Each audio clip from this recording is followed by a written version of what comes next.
안녕하세요. 민동필입니다. 자, TV 똥똥이 이제부터 이제 본격적으로 공부에 대한 이야기를 들어갈 텐데, 제가 처음으로 정한 주제가 뭐냐면은 기억력에 대한 겁니다.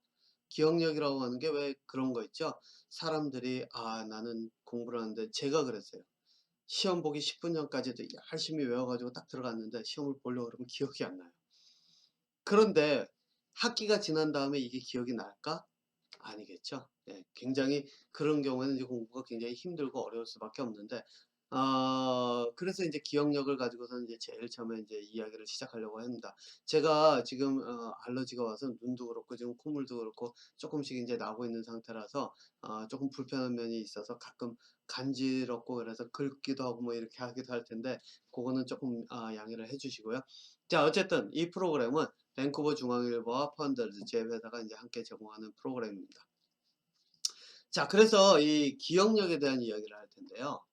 이거를 이제 이 TV 똥덩이를 보신 분들 중에는 아마 이 기억나시는 게 있을 겁니다. 제가 뭐에 대한 이야기를 했었냐면 치매에 대한 이야기를 했었거든요. 그래서 기억력과 이제 치매에 대한 관계를 가지고 이야기를 했었는데, 그때 제가 이야기했던 게 뭐가 있었냐면 감정, 이 두뇌가 이제 감정으로 기억하는 게 있고, 그 다음에 이제 논리적 사고, 논리로 기억하는 게 있고, 이렇게 두 가지로 나눠서 이제 설명을 했었는데, 요거는 말 그대로 크게 나눈 겁니다. 그러니까 치매라고 하는 것을 이야기를 하면서 나눠 놓은 것이고, 실제로 기억력에 들어가면 조금 더 복잡합니다. 이게 기억력이 한 가지가 되는 게 아니에요. 기억에는 종류가 여러 가지가 있고, 그 단계 중에서 내 기억에서 오래 갈 수 있는 것, 또 내 기억에서 쉽게 사라지는 것. 이게 왜 그런지, 그리고 어떤 식으로 공부를 했을 때 기억에 오래 남을 수 있도록 공부를 할 수 있는지. 그리고 잊어버렸다가도 기억이 나는 게 있는가 하면, 또 어떤 거는 아무리 내가 10분 전까지도 기억을 했었는데 다시 보려고 하는데 시험을 보는데 기억을 못 해 가지고 문제를 틀리는 경우. 제가 인제 그런 경우가 많았다 그랬잖아요. 저는 그 기억력을 아주 지금 와 가지고 생각을 해 보면 뚜렷하게 '아, 이래서 그랬구나.'가 인제 눈에 보여요. 예, 어쨌든 그러한 기억력들에 대한 차이들을 계속 이야기를 할 텐데, 요게 아마 15 분짜리로 방송이 나가면은 좀 분량이 좀 되지 않을까 싶어요. 이게 한 두세 번으로 끝날 것 같지는 않고요. 왜냐면 기억의 종류가 좀 여러 가지이기 때문에. 그래서 거기서 모든 거를 다 인제 제가 다룰 텐데, 그전에 일단 이 이야기는 먼저 하고 넘어가야 되겠죠. 감정으로 인제 다시 복습하듯이 치매에 대한 이야기를 할 때 제가 감정으로 기억하는 것과 논리적 사고로 기억하는 것, 요 두 가지를 이야기를 했었는데, 공부를 할 때 있어서요. 공부를 함에 있어서 물론 치매에서도 마찬가지였지만, 공부를 함에 있어서 감정으로 기억하는 건 완전히 없애야 됩니다. 예. 아주 철저하게 배제를 하셔야 돼요. 감정으로 기억하는 거는 그냥 일상생활에서 사람들과 이렇게 한다든가, 뭐 내가 일상생활에서 맛있는 음식을 먹고 좋아한다든가, 이런 것으로 가는 것에서는 쓸 수가 있지만, 공부를 하는 데 있어서는 그렇게 접근을 하면은 모든 것들이 굉장히 힘이 들어집니다. 그래서 제가 인제 이 이야기도 하겠지만은, 감정의 기복이 심하잖아요. 그건 공부가 어려워요. 왜? 감정의 기복이 심하면은 감정에 따라서 왔다 갔다 하기 때문에, 기억이라고 할 수 있는 것이 감정을 통해서 기억을 하는 것이 제 감정의 기복이 심하니까 기억이 감정에 의해서 좌우되거든요. 그렇게 되면은 어떤 일이 벌어지면, 내가 학교 공부를 할 때 기억할 수 있는 게 적어집니다. 물론 공부를 하기도 어렵지만, 예, 내가 책상 옆에 앉아 가지고 공부를 하는 것도 어렵지만, 실제로 기억할 수 있는 것, 공부를 해도 기억을 못 합니다. 그렇기 때문에 공부하는 자녀들을 인제 두고 계시는 부모님들이라면은, 이 자녀들의 감정의 기복이 심하도록 이렇게 스트레스를 주면 말 그대로 공부가 어려워질 수밖에 없다는 겁니다. 하지만 그것도, 스트레스를 주는 것도 방법이 따로 있거든요. 그냥 무조건 아이가 다 자유롭게 한다? 그러면은 아마 공부 안 하는 학생이 더 많을 겁니다. 어쨌든, 자, 감정, 그거는 뭐 후에 가서 제가 공부에 대한 이야기가 계속 지나가면서 이야기가 나올 거고요. 나올 겁니다. 나오리라고 생각을 하고요. 자, 감정에 대한 것 왜 배제해야 되느냐, 이렇게 생각하시면 됩니다. 내가 과일을 기억하는데, 사과를 기억하는데, 사과는 너무 맛있어. 굉장히 맛있는 과일이에요. 라고 기억했다고 한번 해볼게요. 그러면은 공부를 하는데 예를 들어서 이게 과학이에요. 그 과학을 가지고선 공부를 하는데 과일에 대한 공부를 하는데 사과는 맛있어. 어디다 쓸까요? 사과는 맛있어. 이걸 어디다 쓴단 말이에요? 쓰냔 말이에요. 없어요. 쓸 데가. 왜? 과학에서는 이 과일은 색이 왜 이렇게 되고 텍스처는 어떻게 되고 과일의 그 수분기는 얼마를 함유하고 있고 그 다음에 과일의 씨에는 어떠어떠한 것이 들어있고 뭐 여러분들 아실 거예요. 씨 중에는 그 독을 품고 있는 주로 이제 씨들이 독을 많이 품고 있죠. 그렇기 때문에 이제 먹으면은 좀 자제를 해야 되는 그런 것들도 있다는 거는 아마 여러분들도 좀 알고 계시는 부분들이 있을 거예요.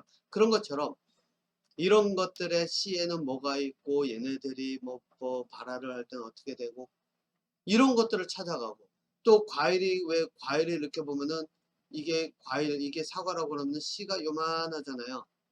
그런데 이 씨가 이게 싹이 터서 나오려고 하면 이 과일들이 주변에 있는 이 과일의 그 과육이라고 그러죠. 이것들이 썩어야 돼요.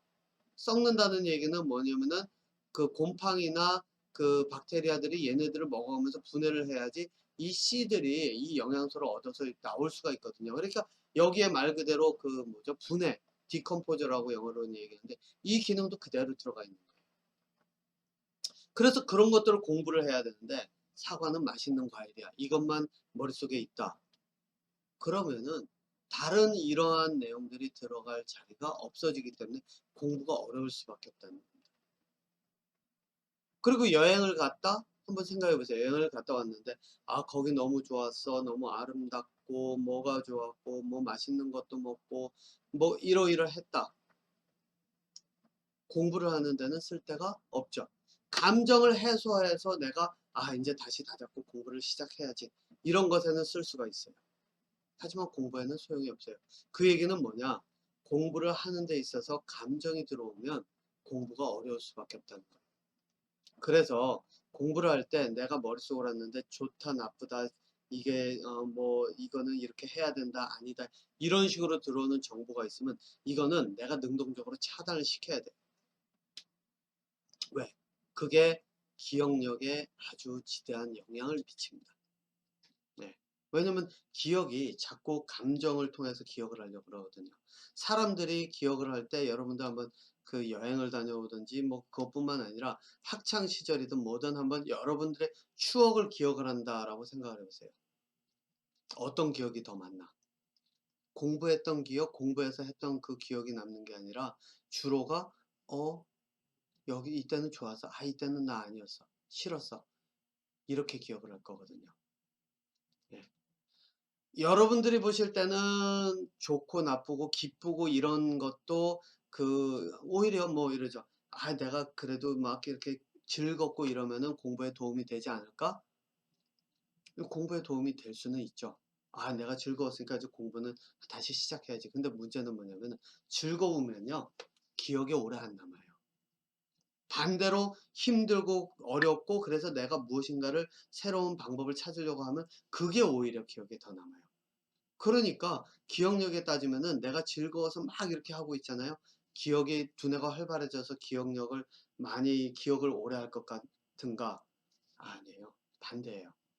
그래서 공부를 할 때는 철저하게 논리적인 사고 여기에 의존해야 돼요. 그런데 이제 그게 어렵죠. 그래서 기억력이 이제 제 기억을 하는 것들이 오래 많은 것을 기억하기가 어려운 이유가 그건데 제가 이제 기억력의 종류들을 이렇게 쭉 놓고 이건 왜 이렇고 어떤 식으로 했을 때 기억력이 오래 가고 이런 거를 이야기를 시작하면 아마 여러분들께서도 이제 조금 뭐 내용을 이제 좀 찾아가면서 공부를 하는데 하나의 어떤 중심점을 잡을 수 있는 그런 것들로 이제 아마 채워나가실 수 있을 거라고 생각을 해요. 자, 그런데 제가 이제 이 논리라고 하는 면에서 보면 이 논리라고 하는 것이 무엇일까? 이제 제가 이거를 좀 기억력 들어가기 전에 설명을 좀 드리려고 그랬는데 제가 그래서 생각을 해봤어요. 어떤 식으로 논리를 설명을 할까 그랬는데 제가 이야기를 하면 뭐 "그래. 그럴 수 있지." 뭐 이렇게 얘기를 하시는 분들이 있을 것 같아서. 왜? 제가 인제 말씀드렸죠. 저희가 TV 똥덩이라고 이름 붙인 이유 중에 하나가 이 TV 똥덩이는 말 그대로 제가 하는 이야기들은 똥덩이 취급을 받아왔고, 또 제가 두뇌 사고력을 기르는 그런 어떤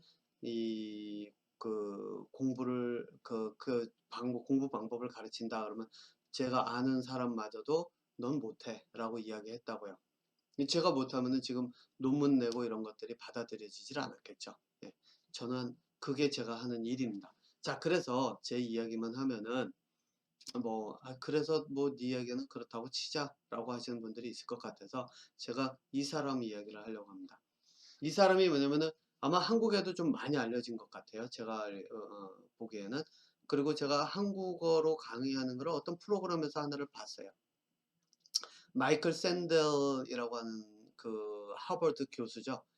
그리고 하버드에서 얼마나 이 사람의 강의를 자랑스러워 했으면은 유튜브에 공개적으로 이렇게 내놓으면서 "우리 이런 강의를 한다."라고 이렇게 내놨단 말이에요.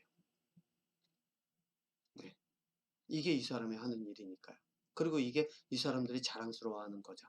그런데 제가 대놓고 지금 말씀은 드리지만 이 사람이 강의는 다른 어디서 제가 들어봤었어도 다른 누구의 강의보다도 한 차원 위에요. 하지만 여전히 학생들로 하여금 이 사고의 영역을 벗어나서 새로운 관점에서 새로운 것들을 보게끔 만들지는 못해요. 하지만 다른 사람들보다는 뛰어난 강의를 한다는 건 저는 이 얘기를 인정은 해요. 자, 그런데 제가 일단 이 이야기는 하고 넘어갈게요. 이 사람이 학생들로 하여금 사고의 범위를 벗어나지 못하게 한다라고 하는 게 이게 아마 에피소드 1이라고 되어 있으니까 이걸 거예요. 여기에서 첫 번째 에피소드에 딱 나오는데 그게 뭐냐면은 이 사람이 얘기를 하는 게 인제 이 이야기를 해요. 뭐라고 그러냐면은 예를 들어요. 그 트롤리카라고 왜 인제 토론토에 가면 있는데 기차 트랙 같이 이렇게 돼 있는데 이 다니는 거는 버스가 이렇게 다니는 경우가 있죠. 그래서 이 사람이 예를 드는 게 인제 이거예요. 내리막길을 브레이크가 고장 난 트롤리카가 내려가고 있고 내가 여기서 인제 운전을 하고 있는데 근데 트랙이 두 갈래로 갈라진다라는 거예요. 그리고 이쪽에는 5명이 여기서 일을 하고 있고 여기는 1명이 일을 하고 있는데, 자, 이게 둘 다 내리막길이고요. 네. 그리고 인제 브레이크도 고장 나고 그래서 내가 할 수 있는 건 방향을 딱 트는 것밖에 없고 이거는 인제 트랙이니까 기차 같으니까 다른 길로 갈 수도 없는 게 인제 트롤리카니까요. 그랬을 때 너희들은 인제 학생들에게 묻는 거죠. 어느 쪽을 선택을 할 것인가? 5명이 있는 트랙이냐 1명이 있는 트랙이냐? 그랬더니 학생들이 인제 이야기를 해요. "나는 5명을 선택할 것이다. 나는 1명을 선택할 것이다." 그러면서 자신들의 논리를 얘기해요. 왜? 5명 숫자가 많지만 숫자가 많으니까 나는 1명을 선택한다. 왜? 이 1명이면 5명보다는 1명이 더 생명이라는 게 5명이 더 많기 때문에 그쪽이 더 소중하니까. 이런 식으로 얘기를 해요. 그리고 1명을 선택한 사람에게 5명을 선택하는 학생들에게는 또 이렇게 얘기하죠. "아니 1명의 생명이라도 가치를 5명보다 못하다고 할 수 있는 것은 아니지 않느냐."라고 이야기를 해요. 그러면서 인제 디베이트죠. 그러니까 논쟁을 인제 벌여요. 그리고 이 마이클 샌델 교수는 그 논쟁을 가지고 이야기를 시작하고요. 그런데 여러분들 여기서 보세요. 어떤가? 학생들이 선택을 하는 게 이 어느 쪽이 더 뭐라 그럴까요? 이 도덕적으로 옳은가? 이것에 대해서 이야기를 한다. 이 이야기는 뭐냐? 도덕이라고 하는 사고에 갇혀서 내가 선택을 한 것이 도덕적으로 옳은가 아닌가에만 치중을 한단 말이죠. 그러면은 어느 쪽이 이 말 그대로 논쟁이 점점 심화가 되고 네가 맞다 내가 맞다 이런 속에서 서로 충돌이 일어나겠죠. 그게 법정에서 벌어지는 말 그대로 변호사와 저희 검사의 그런 어떤 서로 논쟁이 되는 거랑 마찬가지일 거 아니에요. 네. 그런데 그렇기 때문에 이제 사고가 이렇게 갇혔다라고 하는 거를 제가 이제 여기서 이야기를 하는데, 일단 시간이 됐으니까 요 이야기를 이어서 제가 2 부에서 계속하도록 하겠습니다. 이 도덕적이라고 옳고 그름에 갇혔을 때의 사고와 그렇지 않은 그 사고에 대한 내용을 이제 요 이어가면서 이야기를 해 볼게요. 예. 2 부에서 뵙겠습니다.